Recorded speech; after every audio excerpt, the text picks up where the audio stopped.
ফুটবলের অন্যতম বড় পরাশক্তি ইতালি, 4 বারের বিশ্ব চ্যাম্পিয়ন, সমৃদ্ধ ইতিহাস আর আবেগে মোড়া এক নাম।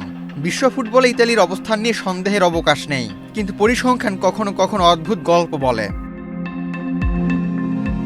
শেষ 20 বছরে ফুটবল বিশ্বকাপের তুলনায় ক্রিকেট বিশ্বকাপেই বেশি সফল ইতালি, এমন একটি তথ্য হয়তো ইতালির ফুটবল ভক্তরা কখনো শুনতে চাইবেন না।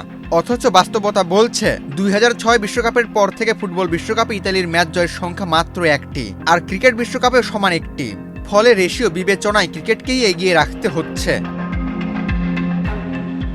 2006 সালে বিশ্ব চ্যাম্পিয়ন হবার পর করোনা বা যে কোনো ভাইরাসের এগেইনস্টে ফাইট মানি ব্যাকট্রলের লেফট রাইট 2010 বিশ্বকাপে গ্রুপ পর্ব থেকেই বিদায় নেয় ইতালি ফুটবল দল, 2 ড্র ও 1 হারে কোনো জয় ছাড়াই।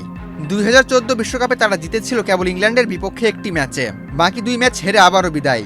এরপর 2018 ও 2022 বিশ্বকাপে খেলার যোগ্যতাই অর্জন করতে পারেনি 4 বারের এই চ্যাম্পিয়ন দল। 2026 বিশ্বকাপে অংশ নেওয়াটা এখনও অনিশ্চিত। মার্চের প্লে অফ পেরোতে পারলে কেবল মিলবে চূড়ান্ত পর্বের টিকিট। অন্যদিকে ইতালিতে জনপ্রিয়তার বিচারে ক্রিকেট সেরা 5 খেলাধুলার মধ্যেও পড়ে না, তবুও টি-20 বিশ্বকাপে নিজেদের অভিষেক আসরে জয় পেয়েছে তারা। নেপালকে হারিয়ে ইউরোপের এই দেশ গড়েছে এক অবিশ্বাস্য মাইল ফলক, যা হয়তো ইতালির ফুটবল প্রেমীদের জন্য কিছুটা বিব্রতকর। আরও বিস্ময়ের বিষয়, ইতালির বেশিরভাগ ক্রিকেটারই পেশাদার নন।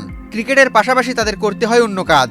অধিনায়ক মানেন্তিও নিজেই বলেছেন, 15 সদস্যের দলে 12 জনকে জীবিকার জন্য ক্রিকেটের বাইরে কাজ করতে হয়। কেউ কেউ জীবিকা নির্বাহে পিৎজা বানান এবং সেই আয় থেকে অনুশীলনের খরচ মেটান। সব মিলিয়ে ইতালির ক্রীড়া ইতিহাসে তৈরি হয়েছে এক অদ্ভুত রেকর্ড।